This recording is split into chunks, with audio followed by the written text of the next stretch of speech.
perguntar em relação à sequência de gols de bola aérea que o Flamengo vem tomando. Todo jogo o Flamengo vem sofrendo gols de bola aérea.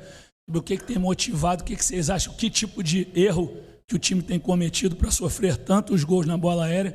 E te perguntar por que você tirou o Pedro na fase final da partida, já que ele vinha conseguindo prender as bolas ali, e a partir do momento que o Gabigol entrou ali na referência, a bola não ficou mais tão presente ali no setor de ataque, o Palmeiras conseguiu chegar mais. Boa noite. Boa noite. Primeiro, um grande jogo de duas grandes equipes. Vou fazer assim, depois eu respondo. Com dois grandes trabalhos, com dois grandes clubes fazendo um investimento extraordinário e tendo em cada enfrentamento um altíssimo nível. O gol, ele é uma bola de rebote, de retorno, não é um gol de bola parada, de cabeceio. E nós temos o mesmo índice de gols tomados, tal qual a média do campeonato, porque os adversários também têm qualidade. E esse não, ela foi uma bola de rebote e de retorno. Sobre o Gabriel, nós temos uma substituição, o Nico pedindo para sair, a sequência com o Eric, e nós temos uma mexida só a mais. E de ter um jogador mais para ter posse de bola, como aconteceu com o Gabi. E aí eu respeito, mas discordo. Nós ficamos mais com a bola quando o Gabi entrou. Por quê? Porque é um jogador de flutuação e não da frente. E a posse de bola e as articulações, a gente começou a ter mais, porque ele é a característica dele essa.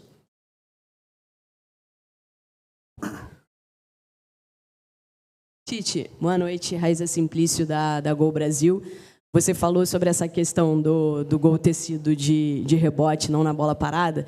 Então, eu vou meio que refazer a pergunta do Fred e vou utilizar essa questão, né, que eu acho que tem preocupado muito o torcedor, é essa bola levantada na área do Flamengo. A impressão que a gente tem, os gols que o Flamengo leva, em sua maioria, são com essas bolas alçadas na área, seja de bola parada, seja do rebote, que colocam a bola pelo alto.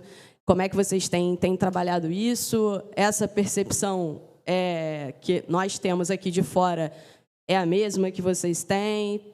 Tem sido trabalhado isso ou não tem essa percepção? Enfim. E, se me permite mais uma, no final do jogo eu vi jogadores bastante cansados, né? Uma sequência de jogos difíceis e muito pegados. Como é que está essa questão de... Tem as lesões agora, como é que está com a diretoria essa questão de reforços? Duas partes. Eu vou repetir o Muricy, é trabalho. Trabalho com concentração e foco. Ele não foge desse aspecto. Qualquer que seja a bola, tanto de bola andando, nós temos um índice muito, quanto de bola de rebote ou bola alçada de frente, como queira. Então, ele não foge do trabalho e da concentração.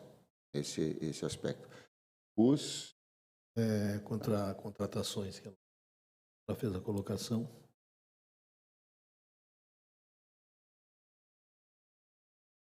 Se eu disser para ti que sim, aí tu vai escrever lá no outro, Tite pede reforços. Nós temos consciência muito grande do trabalho. E eu tenho consciência muito grande, tal qual a direção, da necessidade de todos os aspectos que são importantes para o Flamengo. Nós temos consciência disso. Né? Cada vez mais fortalecer.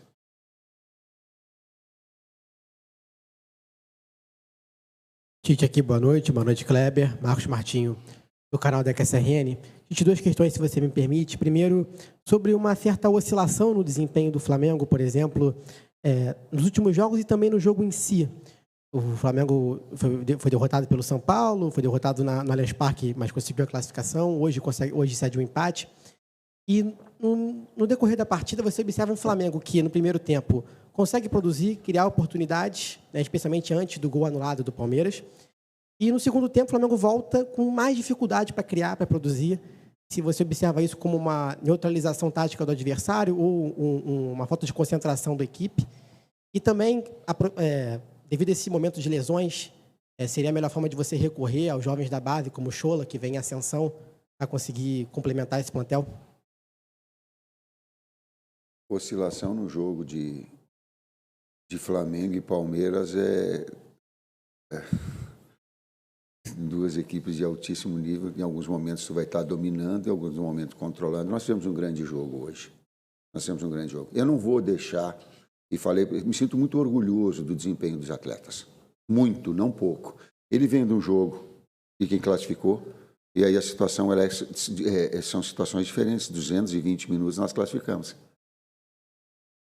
E classificou merecendo. Das duas, talvez, nos últimos 3 anos, as duas equipes que têm brigado no topo das grandes competições. Então, passou. Empatamos o jogo e fizemos um belo jogo lá no Campeonato Brasileiro. E aqui hoje tu sai com o Everton, e aí eu sei da qualidade, sendo o melhor jogador em campo e fazendo duas extraordinárias defesas. Então, o desempenho todo, em momentos que tu está melhor, mas a efetividade, talvez a efetividade hoje, ela tenha feito a diferença.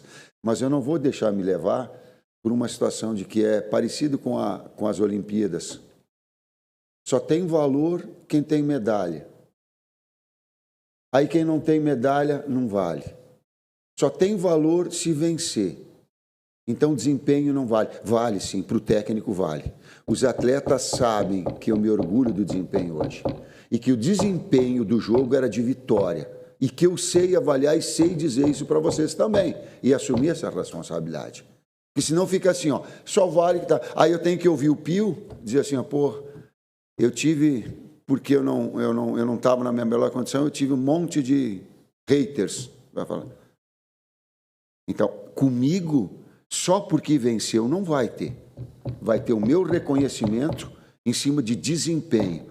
Se faltou efetividade, sim. Se precisa melhorar uma bola de rebote, sim. Se tem que falar, sim. Mas o desempenho do jogo, hoje, na grandeza dessas duas equipes, era para ter vencido. Merecia ter vencido. Inclusive com o Everton fazendo aí 2 defesas que elas... Eu já estava vibrando e tal. Então, eu tenho uma percepção que ela vai além do resultado. Mesmo eu tendo chateado, mesmo eu não vou dormir direito, mesmo que eu sei, mas eu tenho que saber avaliar uma situação, o jogo do desempenho e o jogo do resultado. Senão aí não serve. Aí só vai servir o Pio, só vai servir a menina quando tem medalha de ouro. Aí não dá, né? Só quando vence, aí não dá. Oi? A gente tem vários jogadores da base inscritos, né, dentro do nosso grupo de Libertadores, e o Chola é um deles, né?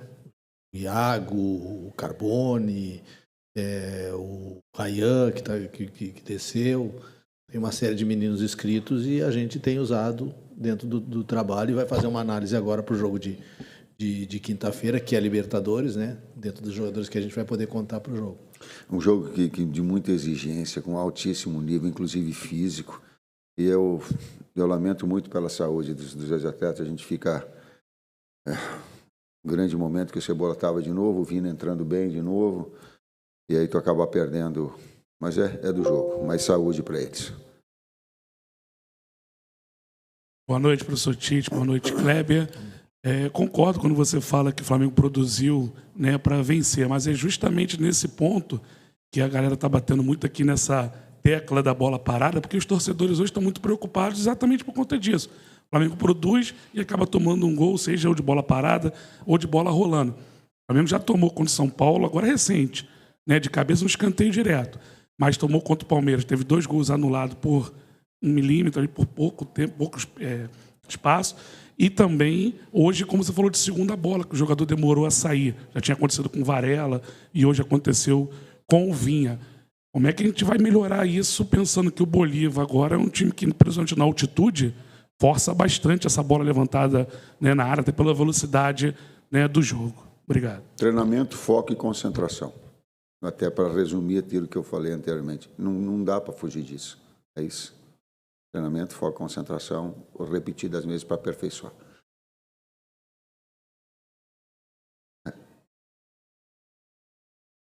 Professor Tite, boa noite. Professor Kleber, Bruno Vilafranca, da Rede Multiflá. Queria que vocês avaliassem, eu sei que a gente está chegando ali naquele momento de afunilamento das competições, com jogos muito difíceis daqui para frente, tendência a só piorar.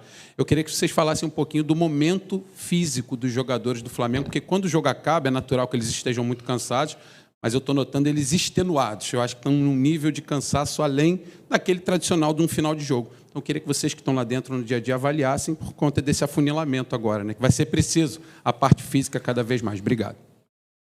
Estímulo e recuperação é o grande desafio.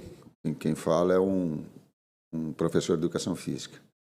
Se der estímulo e não der tempo de recuperação hábil para que essas situações aconteçam. Então, esse é o desafio nosso. Quando tu pega o enfrentamento de duas, olha, eu quero enaltecer de novo. Eu estou com um sentimento do amargo de não ter vencido. Mas também tenho o discernimento do grande trabalho do Palmeiras. São duas equipes que nos últimos 3 ou 4 anos, e a gente tem que saber olhar, senão eles têm feito assim como nós, e tem sido invariavelmente o topo do Brasil nos enfrentamentos, em momentos de uma outra equipe, mas essas duas elas têm mantido um nível muito alto, inclusive de exigência física. Tu vê as trocas que ela mantém o jogo acelerado, e nós também as necessidades de manter o jogo acelerado. Por que eu falei isso? E contextualizei pelo desgaste físico também que há. E há um desgaste mental nessas competições. A gente vem de uma classificação na Copa do Brasil que, né? Aí vem agora para a briga pela liderança. Aliás, o Flamengo ele está nas 3 competições na parte de cima. Por que eu estou falando isso? Eu não estou falando isso para justificar lá, eu estou falando isso para as famílias dos atletas e para os atletas saberem disso. Que o técnico, ele sabe reconhecer o trabalho deles. Senão fica muito fácil. É por isso que eu estou ecoando essa situação. Nas 3 competições. Talvez a única a competição que nós não pudéssemos ficar é ficar em primeiro na Libertadores, no grupo. As outras todas, sim. Então, o quanto atrás do pano os atletas estão se dedicando nesse aspecto físico, no aspecto de recuperação, no aspecto, nas substituições. Seguramos o Nico, porque ele ficava pedindo para sair, fica um pouquinho mais. Nós só tínhamos uma mexida só. Por quê? Porque as lesões estourou, tendão ele nos tirou a possibilidade, inclusive, de mexer durante o jogo. Nós só tínhamos que mexer uma. Não dava mais para mexer. Ou mexia ali nas 3, ou não dava mais. Ou o contexto, por quê? Porque esse desgaste físico ele acaba acontecendo inevitável, como aconteceu de lesões e perda de atletas importantes como foram. É um aspecto importante também. Oi, Tite, tudo bem? Oi, Kleber. David Sharp, do Antenados na Jogada. Eu perguntei para o Abel, e ele até discordou de você, em relação ao jogo ter sido bom. Ele até pediu perdão ao público, porque tivemos apenas 48 minutos de bola rolando dos 102 minutos jogados. E aí, ele deu as justificativas dele. Eu queria saber de você, até pela questão da arbitragem, que vem sendo muito falada toda semana aqui, em todas as coletivas de todos os técnicos, se a arbitragem interferiu negativamente nisso, se as próprias equipes, o Palmeiras é um time que reclama bastante da arbitragem, se isso também interfere, eu perguntei isso para ele. E focando também no jogo do Bolívar agora, pelo que você já falou, jogadores extenuados e todos os problemas físicos, como encarar esse desafio que a torcida, preocupada com a situação de ter que fazer uma diferença muito grande para não sofrer lá na altitude? Obrigado.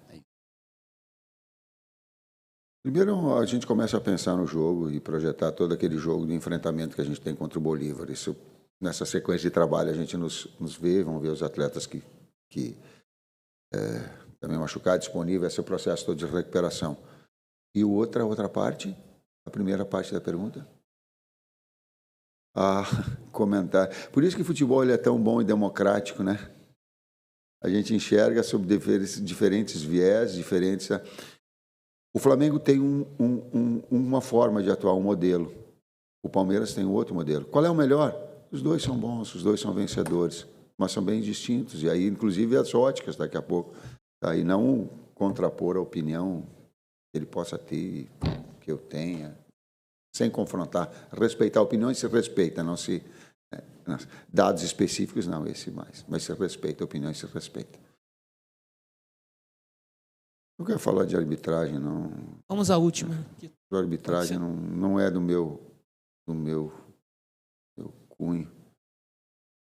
A última pergunta. Só a única coisa que eu digo que fato não dá para negar. Se é impedimento, é impedimento. Ah, mas foi pouquinho. Aí treina a jogada e entra antes, aí não dá para trazer. Ah, não, tomou gol. Não tomou gol. Porque não foi impedimento. A última, tá? Boa noite, Tite. Boa noite, Kleber. Léo José, do Coluna do Fla. Ultimamente, o Léo Ortiz ele vem disputando vaga ali com o Alan para ser, vamos dizer assim, o pronto reserva ali na posição de volante. Como que você enxerga, como que vocês da comissão técnica enxergam essa disputa entre Alan e Léo Ortiz? O que faz vocês definirem colocar ou o Léo Ortiz ou o Alan? Hoje os dois, porque o ritmo do jogo, inclusive, com o cartão do Eric, estava então a necessidade dos dois. Um é um jogador que agride a marcação e que sai numa alçada mais e outra mais posicional. Um ou outro, mas também o Léo trabalhando bem, tanto com o primeiro meio-campista posicional, quanto com o zagueiro. Ok. Obrigado.